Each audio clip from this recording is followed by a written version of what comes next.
une réunion dans la primature qui était réunie, qui mettait plusieurs partenaires, ministres, directeurs généraux pour coordonner les réponses que nous avons. Et c'est sûr que situation malouque ça, pour l'ajouter à la situation déjà très grave que nous vivons, tant pour ça qui vient à insécurité en général et insécurité alimentaire. Mais malgré tout problème ça, l'État, gouvernement et primature a engagé pour l'avancer avec ce chantier ça. Le gouvernement veut s'assurer du renforcement de la gouvernance, de la sécurité alimentaire et nutritionnelle. Et ceci en vue de rendre efficaces et efficientes les efforts déjà engagés et les effets multiplicateurs des programmes d'intervention mis en œuvre et du coup l'harmonisation des actions sectorielles et interministérielles. Dans le domaine de la sécurité alimentaire et nutritionnelle en particulier, des dispositions sont en train d'être prises pour mettre en place le cadre normatif nécessaire et renforcer les structures de gouvernance. Le but visé est la création d'une architecture institutionnelle favorable à la coordination efficace de tous les programmes nationaux et de l'aide externe face à l'intersectorialisation de la santé dans les politiques publiques et à la mise en place d'un système de prévention et de gestion de crises alimentaires. Mesdames, Messieurs, les efforts pour la préparation et la mise en œuvre d'un plan de préparation aux crises sécuritaires alimentaires s'inscrivent dans cette perspective. Le gouvernement salue l'engagement des partenaires qui veulent durablement renforcer l'effort dégagé par l'État haïtien et parmi ses partenaires, le gouvernement salue particulièrement l'apport de la Banque mondiale.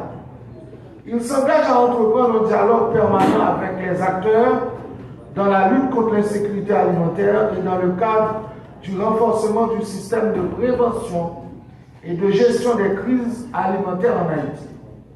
Pour approfondir la question, il s'agira de définir ensemble les mécanismes institutionnels ainsi que les autres dispositions pour être encore plus efficaces sur le terrain.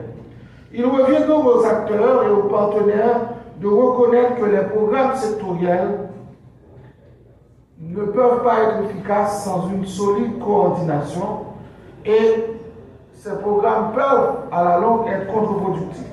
Lorsqu'on fait le décompte des investissements nationaux dans les secteurs socio-économiques à travers la coopération, les chiffres sont impressionnants. Mais nous devons reconnaître que les résultats sont très largement insuffisants.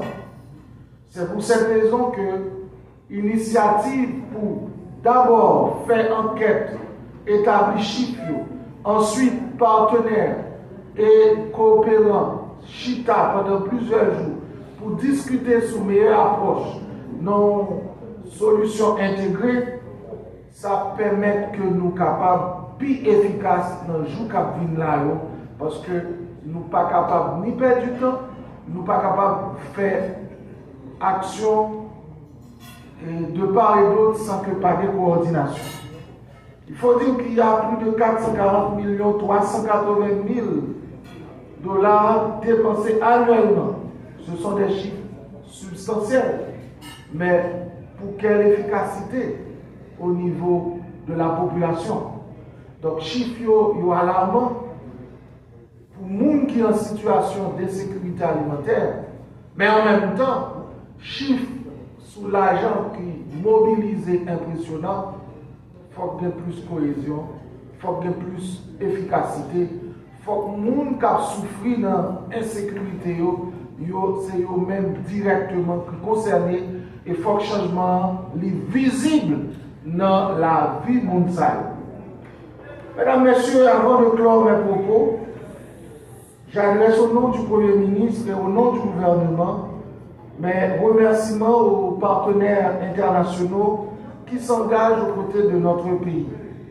Mes remerciements s'étendent également aux experts internationaux qui réfléchissent avec nous, qui gardent des détails et qui surtout mettent l'accent non seulement sur réponse immédiate, mais sur solutions qui doivent être durables à travers la production nationale.